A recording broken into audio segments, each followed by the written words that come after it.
So welcome to this week's dose of the A to Z of Pilates, and we are right at the end of the alphabet. We are on the letter Y.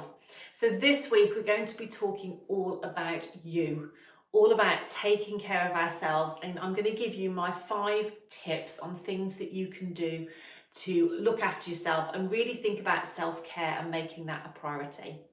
So I'm Zoe, I'm a physiotherapist and Pilates instructor and founder of Pilates Health Online.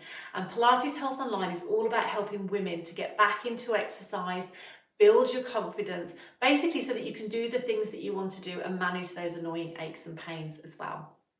So in this video, we're talking about you. We're talking about self-care, why it's important, but also I'm going to give you my tips on really things that you can build into your life and how to sort of personalize this for you as well.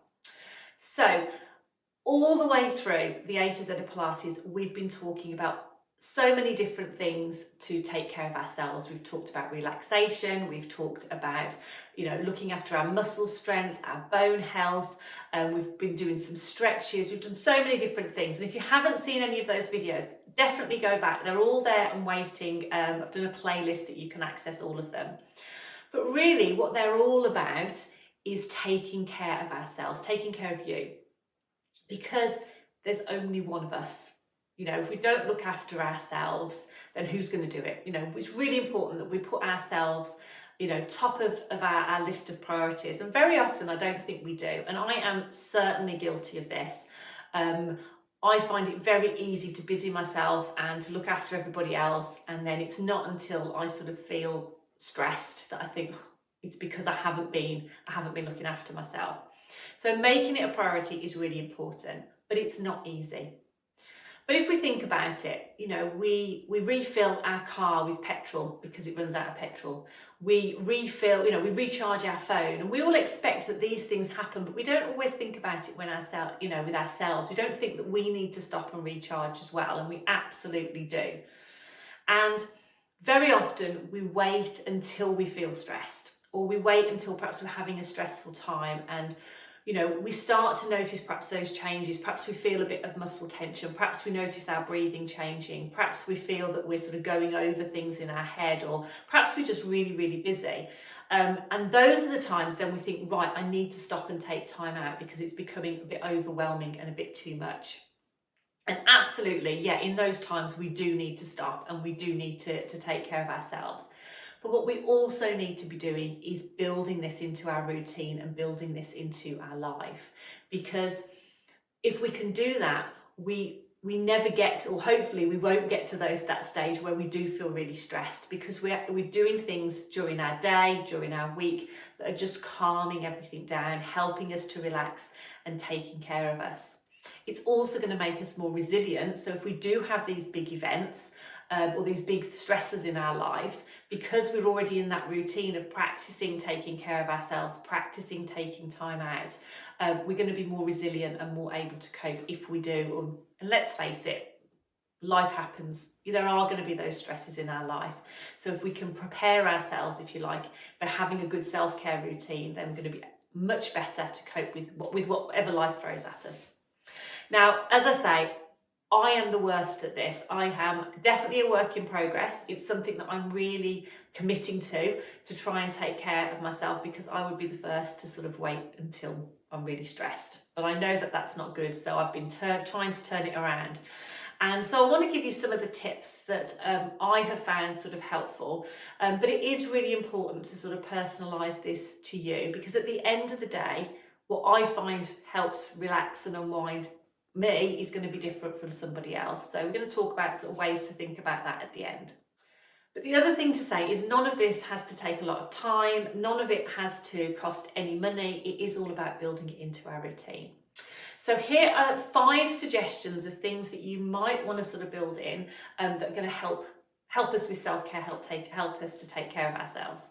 So the first thing is just stopping a couple of times every few hours during the day and just taking a few deep breaths in. Just pressing pause, because we can just go through the whole day just going from one thing to the next, especially when we're busy, and before we know it, it's the end of the day and we haven't stopped.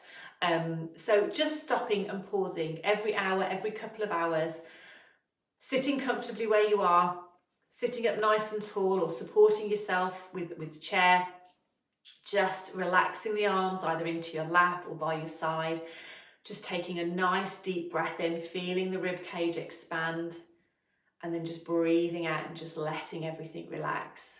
And again, just focusing on that breath, so taking a nice breath in and then breathing out and just letting everything relax. And I always say just 2 or 3. If you do too many, then you're going to feel lightheaded. So just 2 or 3 back to your normal breathing.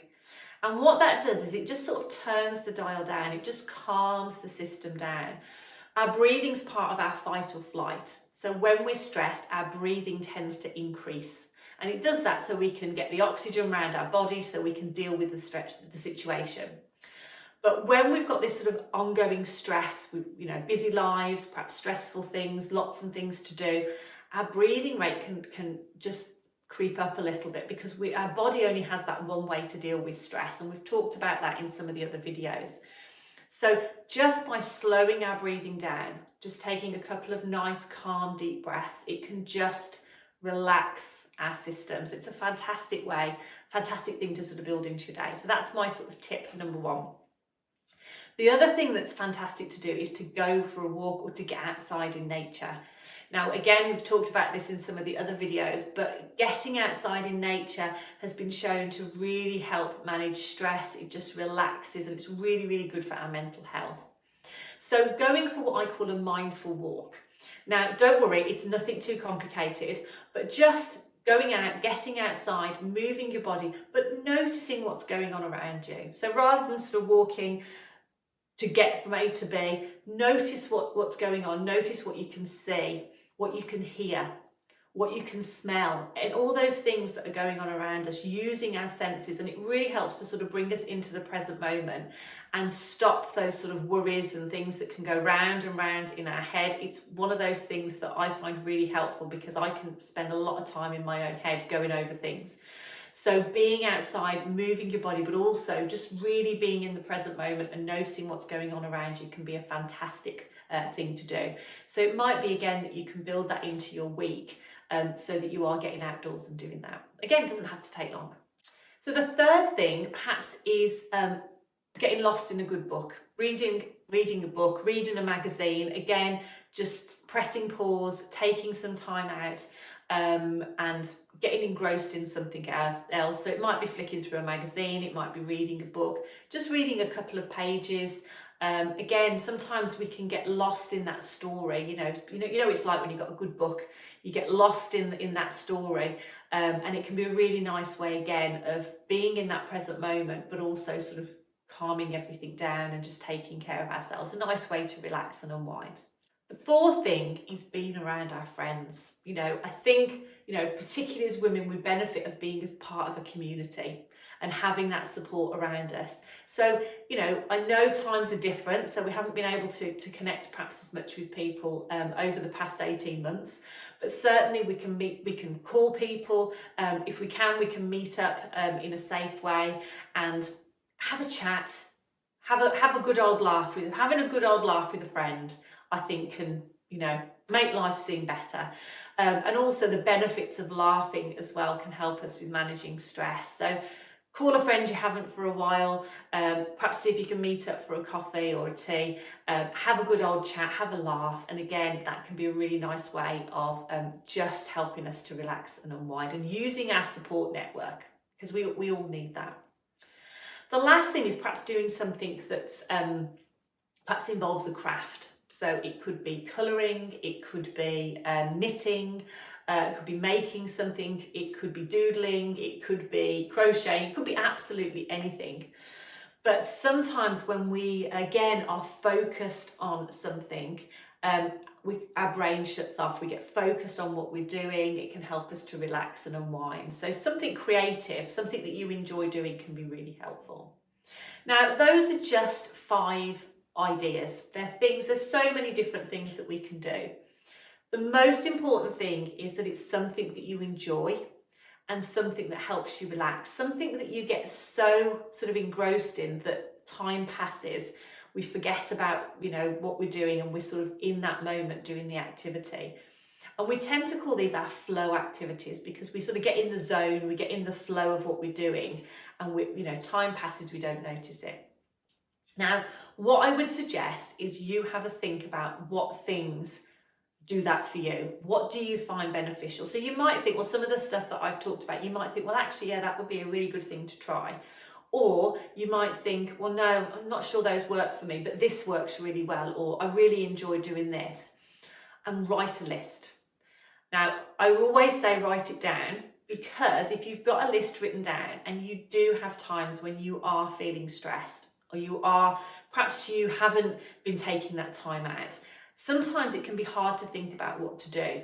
Whereas if you've got a list written down, you can go to that list and pick something off there and go and do it, because you know that those things are going to help, because those are the things that you've already written down, you've already identified that for you help you to manage stress.